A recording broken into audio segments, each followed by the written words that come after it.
Channel को subscribe करें और वीडियो सबसे पहले अपने मोबाइल पर पाने के लिए बेल आइकन को दबाएं। आई विटनेस न्यूज पर आप देख रहे हैं आज की ये प्रमुख खबर। मानुष हो तो वही रसखानी, बसो ब्रज गोकुल गांव के ग्वारन। जो पशु हो तो कहाँ बसु मेरो, चरो नित नंद की धेनु मझारन। पाहन हो तो वही गिरिको, जो धयो कर छत्र पुरंदन कारण। जो खग हो तो बसेरो करो, मिली कालंदी कुल कदम की डारन। 1548 में जन्मे प्रसिद्ध कवि इब्राहिम रसखान जी कहते हैं कि अगर मृत्यु के पश्चात मैं मनुष्य योनि में जन्म लूं तो हमारी यह कामना है कि मैं ब्रजभूमि में गोकुल के ग्वालों के मध्य निवास करूं, और यदि मैं पशु योनि में जन्म लूं अर्थात पशु बनूं जिसमें मेरा कोई बस नहीं है, फिर भी मेरी यह कामना है कि मैं नंद जी के गायों के बीच में विचरण करता रहूं। रसखान जी कहते हैं कि यदि मैं पत्थर भी बनूं तो वैसा पत्थर न बनकर गोवर्धन पर्वत का पत्थर बने। श्री कृष्ण ने उंगली पर उठाया था और उससे गोकुल की रक्षा की थी, तो ऐसी है गोवर्धन पर्वत और गोवर्धन की महत्ता। आई विटनेस न्यूज पर आप देख रहे हैं गोवर्धन पूजा पर मंदिरों में परिक्रमा और 56 भोग। इस बार एक दिन बाद श्रद्धा और उल्लास से मनाई गई गोवर्धन पूजा। आइए देखते हैं क्या है गोवर्धन पूजा की पूरी कहानी। गोवर्धन का बहुत एक सुंदर वर्णन है। गोवर्धन धर्म मंदिर गोपालम गोपुरूपणम गोकुलोत्सव निशानम गोविंदम गोपकाप्रियम। गोवर्धन भगवान, मैंने आपको बताया कि एक विशेष भगवान का सबको संदेश है कि अन्यान्य जितनी भी भ्रांतियाँ हैं, जितनी भी आपके मन में का मनोकामनाएं हैं, जिसके लिए आप जहाँ चाहे वहाँ चले जाते हो, जिसकी उपासना करने लगते हो, तो भगवान ने अपने ब्रजवासियों को, अपने भक्तों को ये संदेश दिया कि जिसको भी मन में, क्योंकि सामान्यतः हम लोग मनोकामना धर्म से ही जुड़े हुए हैं। हमारे मन में बहुत सी कामनाएं होती हैं, उन कामनाओं को पूर्ण करने के लिए हम लोग धर्म की शरण लेते हैं, मंदिर की शरण लेते हैं। तो यही परंपरा उस समय भी चल रही थी जब भगवान ने देखा कि बहुत बड़ा उत्सव नंद बाबा कर रहे हैं, यशोदा मैया बहुत से पाक पकवान बना रही हैं। तो भगवान यशोदा मैया से पूछते हैं कि मैया, ये तुम पाक पकवान, इतना बड़ा उत्सव, 56 भोग, ये सब किसके लिए कर रही है? पहले तो बचपन से देखा है ठाकुर जी ने, थोड़े बड़े हो गए हैं, पूछने लायक हो गए हैं। तो मैया कहती है कि अब तेरे लाला प्रश्न को उत्तर मैं ना दे सकूं, तू जा अपने बाबा से पूछ। तो बाबा के पास जा कि बाबा माने नंद बाबा, अपने पिताजी के पास, बाबा बराबर उम्र के हैं नंद बाबा। उनसे कहते हैं कि बाबा ये मुझे तो समझ में नहीं आ रही है कि आप ये कौन सी तैयारी कर रहे हैं, इतने पाक पकवान, इतनी सब आयोजन की तैयारी हो रही है, ये है क्या, कौन की पूजा होने जा रही है?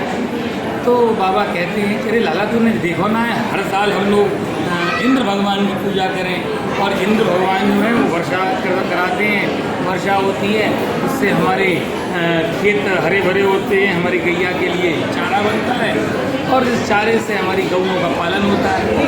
तो भगवान ने गोवर्धन पूजा को प्रारंभ करने के लिए नंद बाबा को समझाया कि बाबा, अब जो मैं कहूँ वो आपको करना है, क्योंकि आज तक जो मैंने जहाँ ब्रजवासियों की रक्षा की है, बाबा भी समझ गए कि मुझे तो कृष्ण की बात माननी चाहिए। हमेशा कृष्ण ने हमारी रक्षा की है। बड़े बड़े असुर आए, अगासुर आया, तड़ामर्त आया, पूतना आई, जब कोई संकट आया ब्रज पर तो कृष्ण ने रक्षा की है। ठीक है दादा, तू बता क्या करना चाहिए? तो भगवान ने कही आज से इंद्र की पूजा बंद कर दो और पूजा फिर ठाकुर जी बाबा ने पूजा करें। तो ठाकुर जी कहते हैं कि पूजा अब करनी है गोवर्धन की, गिरिराज की। हमारे ब्रजवासी को जो देवता है वो गोवर्धन महाराज हैं, जो गोवर्धन पर्वत है ना, यही हमारे देवता। तो नंद बाबा निरुक्त हो जाते, कहते ठीक है लाला, जो तू कह वैसा ही करेंगे। तो इस तरह से नंद बाबा उनकी बात मानकर, और जो 56 भोग उन्होंने बनाया था, तैयार किया था इंद्र की पूजा के लिए, उसको वो गोवर्धन जी की पूजा के लिए ले जाते हैं और वहाँ पर 56 भोग लगाते हैं। विशेष उस दिन का जो वर्णन है कि उस दिन जब गोवर्धन जी की पूजा प्रारंभ करते हैं, उस समय लाला का जो स्वरूप है, जो उनके ठाकुर जी हैं, नंद बाबा के जो बेटा हैं ठाकुर जी कन्हैया, कृष्ण भगवान का जैसा स्वरूप है वैसे ही गोवर्धन जी बनकर बैठ गए बड़े से। और ठाकुर जी छोटे से ठाकुर जी हैं, वही स्वरूप में वो आरती कर रहे हैं। तो एक रूप में पूजा है और दूज और है पूजा है। एक रूप से तो वो पूजा कर रहे हैं ठाकुर जी की और पूजा पुजवा रहा है। तो एक स्वरूप चेहरा बार बार नंद बाबा चेहरा मिला के देखते हैं कि सामने कौन बैठा है, तो लाला बैठा हुआ है, इतना भारी भीम का है पर्वत समान, और जो पूजा कर रहे हो भी मेरो लाला। तो सब वो भ्रम हो जाता है और वो समझ जाते हैं कि मेरा लाला ही गोवर्धन है, यही साक्षात ब्रह्म है, और सब लोग गिरिराज जी की पूजा करते हैं। ये संक्षेप में मैंने बताया। आगे इंद्र का कोप होता है। जब इंद्र नारद को मालूम पड़ता है, नारद जी जाकर बताते हैं कि भाई इंद्र देख तेरी पूजा बंद हो गई है, अब तो कोई और देवता है, वहाँ का नाम गोवर्धन बता में बाकी पूजा हो रही है। इंद्र को मालूम पड़ता है, इंद्र को बड़ा क्रोध आता है और वो ब्रजवासियों पर मूसलाधार सांवर तक मेघों को आदेश करता है कि जाओ तुम ब्रज को डुबो दो। तो भगवान तो वहाँ पर विराजमान है, उधर से बहुत मूसलाधार वर्षा प्रारंभ हो गई है, तूफान आ गया है। ठाकुर जी उसी समय गिरिराज जी को अपने बाएं हाथ पर उठाकर खड़े हो जाते हैं। सब ब्रजवासी ठाकुर जी के निकट आ जाते हैं। ठाकुर जी बड़े प्रसन्न होते हैं कि देखो ये जो इंद्र है, इंद्र ने वर्षा की, इससे जितने ब्रजवासी हैं मेरे पास आ गए, जो मेरे भक्तों को मेरे पास लाए, तो वह भी उससे मुझे उसे माफ़ कर देना चाहिए। तो इंद्र आता है। इंद्र जब देखता है कि ऐसे कृष्ण है, छोटा सा बालक इतना बड़ा पर्वत उठाया हुआ है, तो भगवान की आकर प्रणाम करते हैं और वहाँ पर इंद्र अपनी सुरभि गाय को लेकर आते हैं। उससे भगवान का अभिषेक होता है। क्षमा याचना जब भगवान से करते हैं कि मुझे आप क्षमा कर दीजिए, भगवान तुरंत क्षमा कर देते हैं। 1 मिनट नहीं लगता, तुरंत क्षमा कर देते हैं। कि उनके मन में ये भावना है कि ये इंद्र के कारण यदि ये वर्षा नहीं करता तो सब ब्रजवासी मेरे पास नहीं आते। तो सब ब्रजवासी भगवान के पास आते हैं। सब भक्त उनके बिल्कुल किनारे खड़े हुए हैं। इस कारण से बहुत जल्दी इंद्र को क्षमा कर देते हैं। इंद्र अपने अपराध को चला जाता है। इस तरह से उसी दिन से गिरिराज महोत्सव प्रारंभ हुआ। जय जय श्री।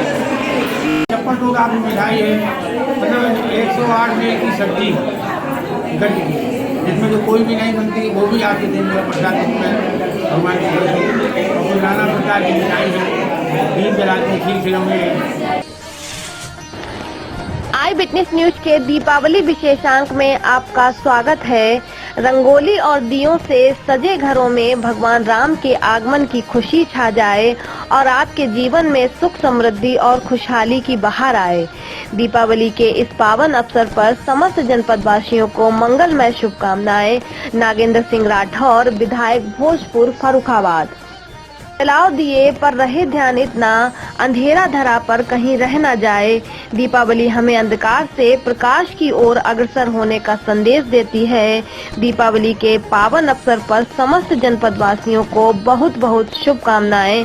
विजय यादव, पूर्व जिला पंचायत सदस्य, समाजवादी पार्टी, फर्रुखाबाद। दीपावली के इस पावन अवसर पर आइए हम सभी दीपों की रोशनी में अपने जीवन को रोशन करें।